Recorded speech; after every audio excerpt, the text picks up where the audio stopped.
हिंदू धर्म रे काहींकी हुए नहीं समान गोत्र रे विवाह। जानतु ज्योतिष कारण। हिंदू धर्म रे विवाहर कुंडली सहित मेल करिवार विधान रही। दाम्पत्य जीवन को खुशी रखिबा पई पुआ कुंडली और झियो कुंडली मिसिबा अत्यंत गुरुत्वपूर्ण होइथाय। कुंडली मिलाइबा समय रे गोत्र को विचार को निया जाय। बेले बेले समान गोत्र कारणरू विवाह होई न थाय।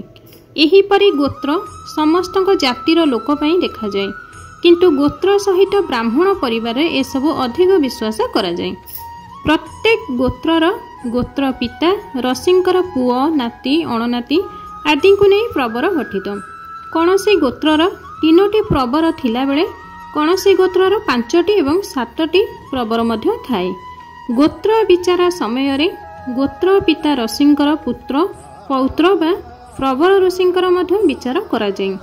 एही प्रवर ऋषि मान समान नथिले एक वंश अंतर्गत गोत्र बोली धरा जाय एवं विवाह हुए नहीं।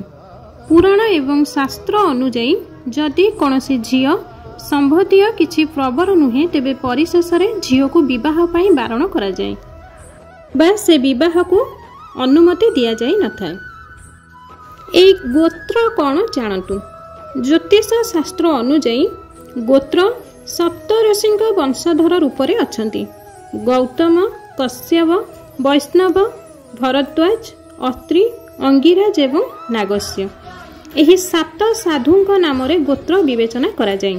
कुहा जाए जे गोत्रर महत्व वैदिक समयरू आरंभ होइथिला।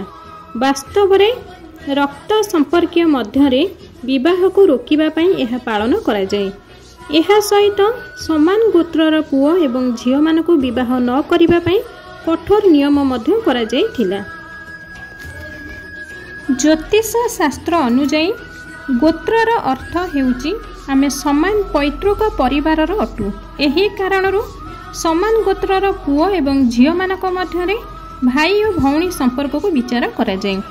विश्वास करा जाय जे जदि जने पुरुष एवं महिला समान गोत्र रे विवाह करती तेबे प्रसव करिबारे बाधा सृष्टि हेबो एवं पिला मानक जीन रे जेनेटिक्स त्रुटि रहिबो।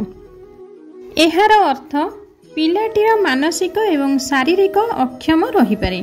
अधिकांश हिंदू धर्म रे 5 किंबा अति कम रे 3टी गोत्र रे व्यतीत समस्त गोत्र रे मध्य विवाह हुए। 3टी गोत्र मध्यरु प्रथमटी हेउची आपणक निजर गोत्र, जहार अर्थ हेउची आपणक माँ किंबा पितांक गोत्र।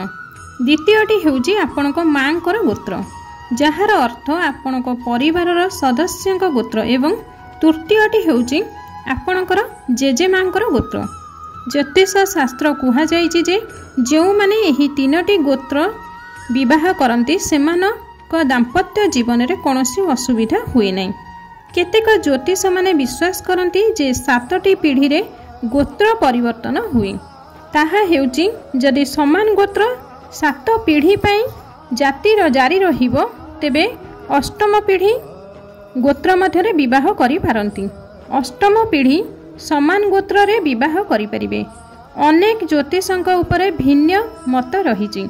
वैज्ञानिक मानक विश्वास करा जाय जे जेनेटिक्स सुसंगता एवं हाइब्रिड डीएनए हेतु गोत्र समानर संपर्कीयंक मध्यरे विवाह हेतु पिला मानक ठारे अनेक प्रकार समस्या उपजे।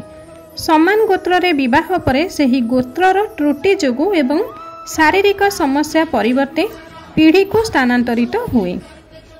एहाकु एडाइबाकु पाया जाई 3टी गोत्र अवहेलित एवं अन्य समस्त गोत्र रे विवाह करा जाई थाए।